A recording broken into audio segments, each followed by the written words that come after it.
Namaskar. Welcome to the session on body language skills. I am making this video for Pratibha Center for Foundation Classes 2019-20 for Janki Devi Memorial College. Session शुरू करने से पहले I would like to introduce myself. I am Maitri Naidu and I am an alumna of your prestigious college. I did my graduation from there in sociology and then pursued my post-graduation from IGNOU. And in Civil Services Exam 2017, I cleared in my second attempt. Currently, I'm in the Indian Trade Service. What we are discussing today is body language. Why is body language important? What is its significance in your daily lives as well as for the Civil Services Exam? Every day, in every conversation, in every interaction that you have, you convey meaning not only through the words that you're saying, but also through numerous voluntary and involuntary gestures and movements. Now, if you want to emphasize or reinforce whatever you're saying, then it is necessary to use certain kind of body language. At the same time, if you use body language that is in dissonance with your words, then it may undercut your message. For example, अगर आप किसी से empathy convey करना चाहते हैं और आपका body language indifference दिखा रहा है, then the observer or the viewer might not get the right message. Therefore, it is necessary that your body language is in consonance with the words that you're speaking.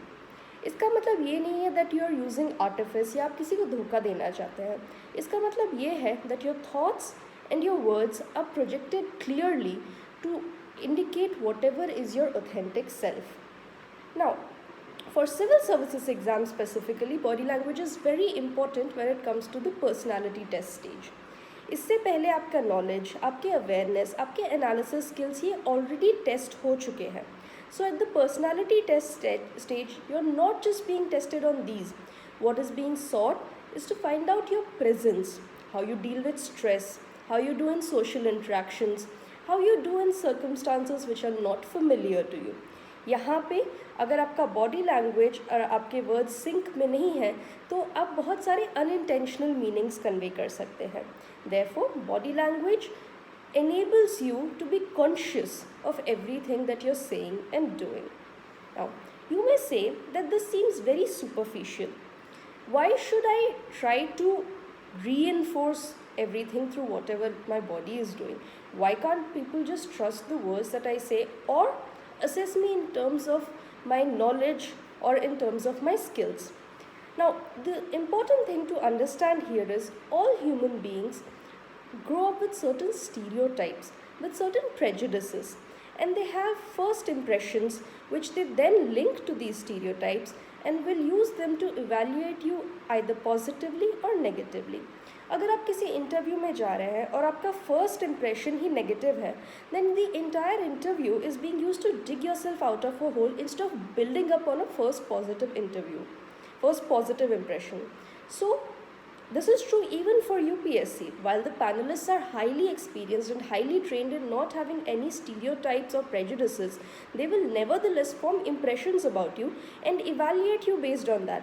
Because in 30 to 40 minutes, there is simply no way for them to know you in depth, to know your thoughts and emotions without judging your body language. So, what I am going to cover in this video will be continued in the next video, which is personality test. So what I'm covering here is dress, deportment and gestures, and what will be covered in the next part is the verbal part of your personality test as well as a walkthrough. So let's start with the first part, dress. The most important question that I'm asked is why does it matter in any way? Your skills are there, your knowledge is there, dress is very superficial. If you're able to do the job, why should you be judged for your dressing? You must understand that dress is the most obvious way in which you convey certain meanings. Now, whatever you wear and whatever you do is associated with certain social meanings which are widely understood by the people around you. So unless you want to spend 30 to 40 minutes arguing about what the actual meaning of what you wear is, you should try to know what kind of impressions you may convey. Now, the next question is sari or suit. Now, it doesn't matter. You should make the choice based on your comfort. That should be the first principle in choosing anything that you're going to wear. If you're comfortable in a suit, wear a suit. If you're comfortable in a sari, wear a sari. You may also have other considerations. For example, if you have a specific style that is more suited to your area or that belongs to your tradition, then you may choose that style. Whatever it is, make an informed decision. Now, there are certain principles which apply commonly to both suit and sari. The first thing is color. It is generally advised that you should wear a sober color. Now, sober does not necessarily mean that you have to wear off-white, because there will be a lot of people who are wearing off-whites. So you can choose a slightly different color which will make you stand out. For example, I wore something between peach and orange for my interview, and I had another member who was on the same interview group who wore a green sari. Whatever it is, make sure that it is not a gaudy or a shiny color. And this applies to everything. Don't wear anything which appears too expensive, too tacky. The basic principle is that wear something that you would wear regularly to office. And that is what applies to suits as well. In terms of material, generally cottons are preferred because not only do they convey a simplicity, but they also make sure that you're not sweating through. So this comfort as well as simplicity factor makes cotton preferable. Choose a soft cotton so you can carry it off. Whatever you're choosing to wear, make sure about two things. First, know about it thoroughly.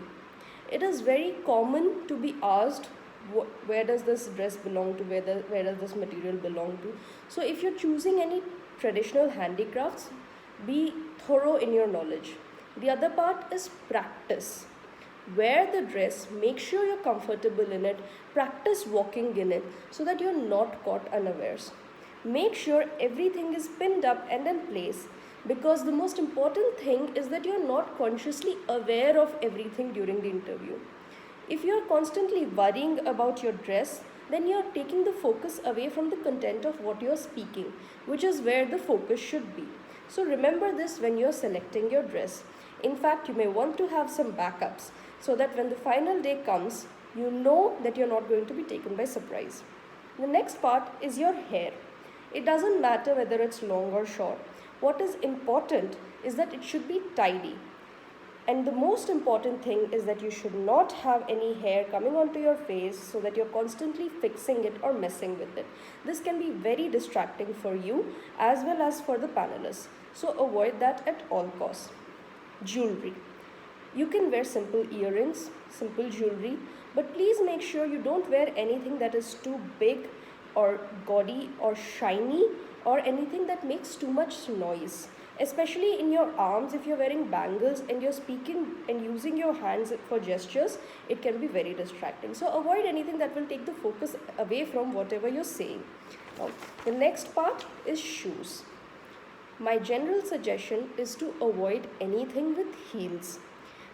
There may be a chance that you twist your ankle, that you slip, or that your dress gets caught in your shoes. So please, if you're comfortable wearing heels, choose small block heels. If you're comfortable wearing flats, then wear flats.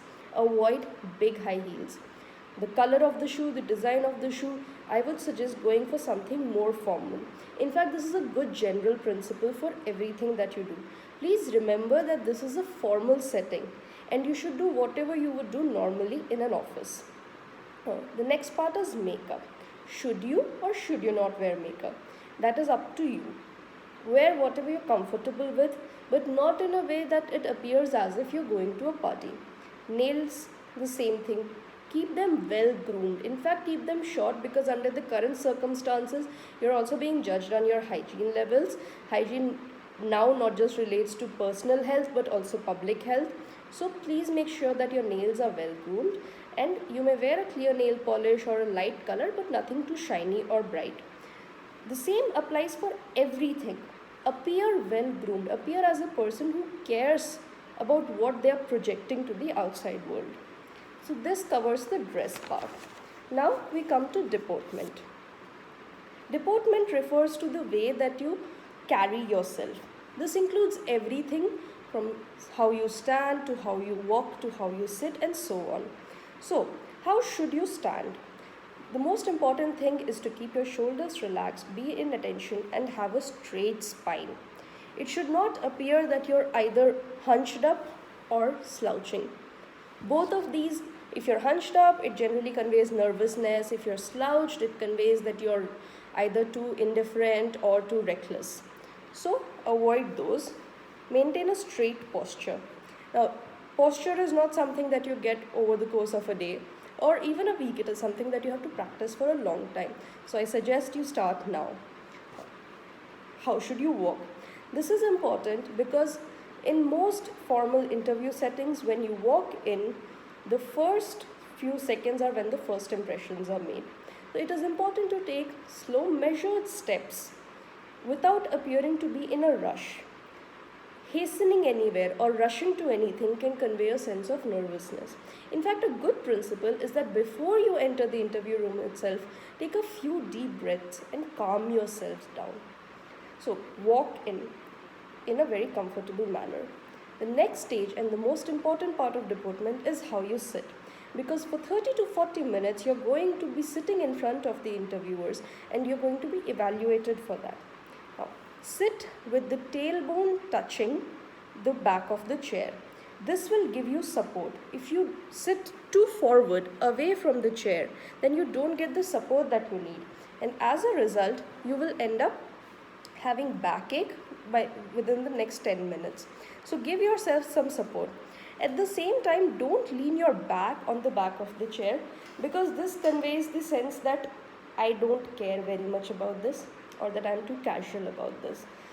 It is an attitude of disrespect in a way. So sit with your tailbone touching the back, your back slightly forward. This creates a feeling of engagement that you're actually interested in what is happening in the interview. Put your elbows on the armrests. This will again give you support so that your arms don't start aching. And put your hands on your thighs. This prevents you from using your hands too much and making too many gestures. Now, as you may have noticed, I speak with my hands.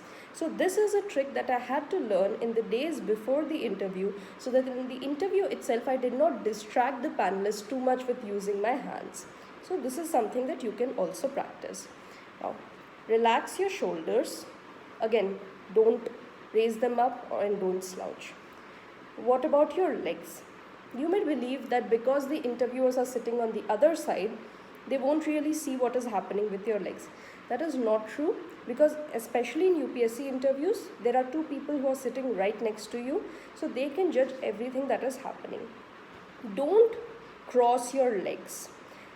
Keep your feet slightly apart and make sure that you don't have this nervous tick of jiggling your leg.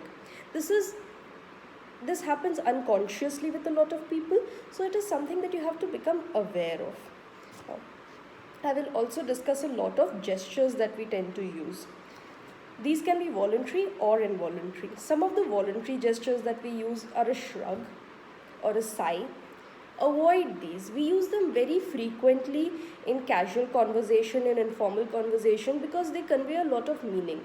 And that meaning is something that you don't want to convey in a formal setting because a shrug, for example, conveys indecisiveness, not an attractive attribute for an administrator. Similarly, sighing will convey frustration. If you're getting easily frustrated within the course of a 30-minute interaction, then how will you be able to handle the daily frustrations of working in an office? So, make sure that you don't use any gesture which you would not be using in a formal setting. Hands, like I said, if you have a certain point that you want to emphasize, it is perfectly fine to use your hands.